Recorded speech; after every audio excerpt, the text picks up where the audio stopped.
and they are all accepted here. Why? Because no one is judged, okay? When we speak of unconditional love, you speak of a love that has no condition. It has no conditions, therefore it has no bias. It has no judgment. It has no conditions. There is no hidden agenda, okay? There is no judgment from the aspect being of who's good, bad, or indifferent, all right? That's unconditional love. That is the foremost reflection of God that one can become. And no, I'm a long way from that. I am only human, just like everyone listening and everyone else on earth. I am only human. Now, my spirit, that may be an entirely different form that a lot of you may not be familiar with. And we'll get into that eventually, maybe. And then again, who knows? Because I've been given many things to do, and as I'm here, I hope to do them. But whether I succeed or not is going to depend a lot on the condition of the environment and the condition of those with who I correspond and with who I interact energetically, vibrationally, and in a frequency of harmony. The mission succeeds or not, okay? And no, I am not forming a cult. Believe me, I am very well aware of cults, and I have pulled a lot of people out of cults that were brainwashed into believing that they were their family and that they were, there to harmonize their reality, when in actuality they were only being used in all kinds of nasty ways, okay? So when it comes down to it, ascension and the ascension path is nothing more than awakening to who you truly are. It is that simple, okay? There is nothing complicated about it. It is that simple. It is a pushing aside or a stepping back from all the material preconceptions and all the material wanderings and schooling that you've had educationally, okay, that lead you to believe that this reality that you see with your eyes in this 3D world is all there is. Well, that's an illusion, okay? This is only a very small tip of the entirety of existence. There are a multitude of dimensions. There are a multitude of universes. There are a multitude of planets. There are a multitude of cosmic bodies, all kinds of things out in creation that we are not even aware of, nor have we even scraped even so much as a tiny, tiny, tiny sliver of information from creation in order to get to where we are now. All right? So we have to determine as a race of one beings, okay, a race of one, a race of humanity, a race of unity, a race in compassion, harmony, respect, integrity. We have to create what we ourselves fundamentally accept as being real or are willing to allow into our immediate environment of experience, into our immediate world, into, in turn, our world overall as a globe, as the earth. That is for us to determine, and this is the responsibility that we have, okay? We can say, okay, all right, let's go down this path over here, and we'll embrace Armageddon, and we'll embrace all this negativity and everything else, and mankind can end themselves as a race by pushing the buttons and, of course, sending off all the nuclear explosive missiles and just exploding and contaminating the earth until, frankly speaking, nothing can live on the face of the earth anymore. Now, that's as negative as you could possibly be. But that is the precepts of Armageddon, and that is the precepts of the Holocaust, and that is the precepts of, the end of times. I say, hey, if this is the world you want to live in, if this is the result of all that you have worked towards, and this is what you embrace fully, more power to you. But I will tell you right now, you have my blessing, but don't expect me to show up because I won't be there, okay? I believe in a world that can embrace harmony, love, unconditional love, without judgment, without hatred, without bitterness, without harming either themselves or anyone else, okay? A peaceful existence. And no, I'm not speaking of utopia. It is intrinsically non-sustainable unto itself. Why? Because there has to be such a harmony in utopia that it is almost beyond the reach of man. Okay? In other words, you would have to have a mankind that is not only awakened, but a mankind that is spiritually aware to the extent that their spirits are more incarnate in their human selves than their human selves are incarnate in their human selves. So yes, anything and everything that I suggest is attainable. Anything and everything that I suggest may be studied. It may be learned. Okay? It is very simple. It is very, very simple. And the truth is always simple. But again, you see, I'm not forcing my opinion on you. I'm saying, hey, come and learn if you wish to. That's your choice. I give you the respect of understanding as a theologian, as a religious scientist, as a metaphysician, and one who has concretely not only experienced the divine directly in their own lives, but understands divinity not only as a term, but as a state of being. Okay? This is where I come from, and this is where I am going. Okay?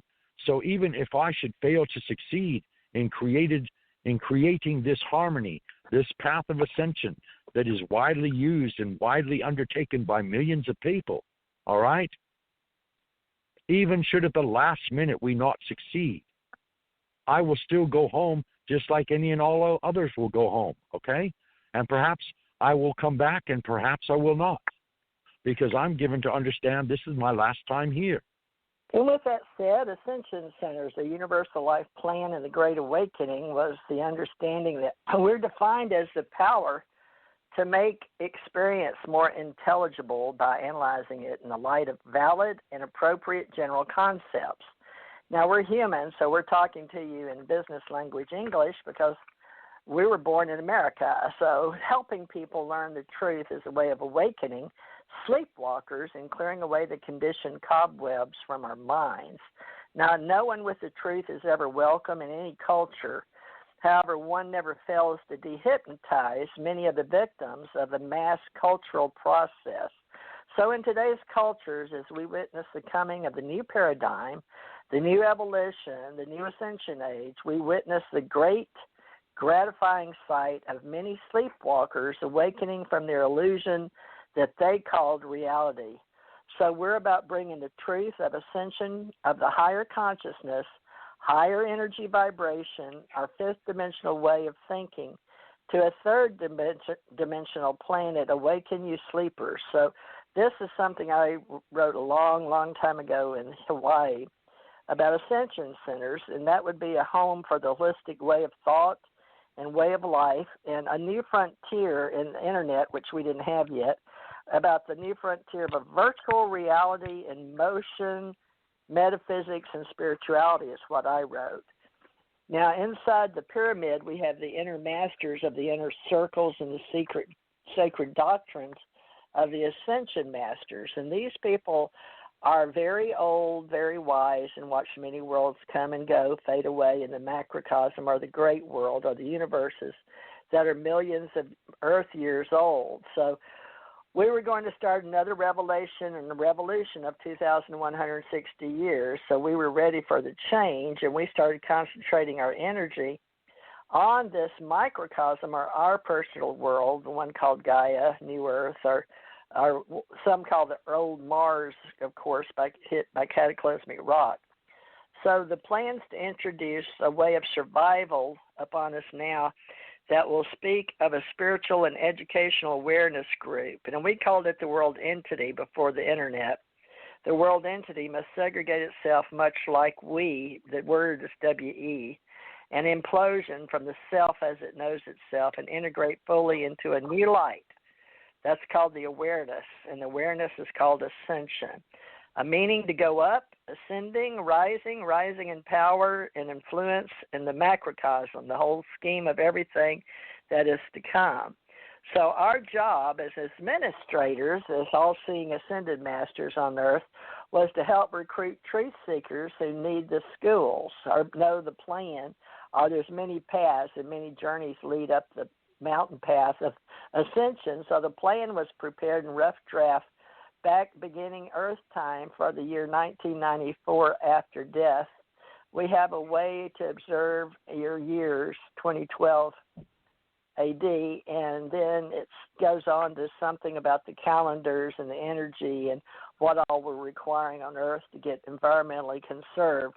This was a concern back in the 80s when I was a kid, and for us to be more socially responsible and to recommend and observe us as angels, watchers, Ascension Masters. So the world had natural resources and people, so that was necessary. So we're called the resources, okay, to develop the knowledge. And the second was time and circumstances changing. So that belief was the work that had to be necessary and for valuable of its own sake to remain important. So the energy drives the soul force. Now, we're going to talk about evolution of the way the world is and have to organize and process production for the ascension because it entails a lot of things, a lot of people on Earth.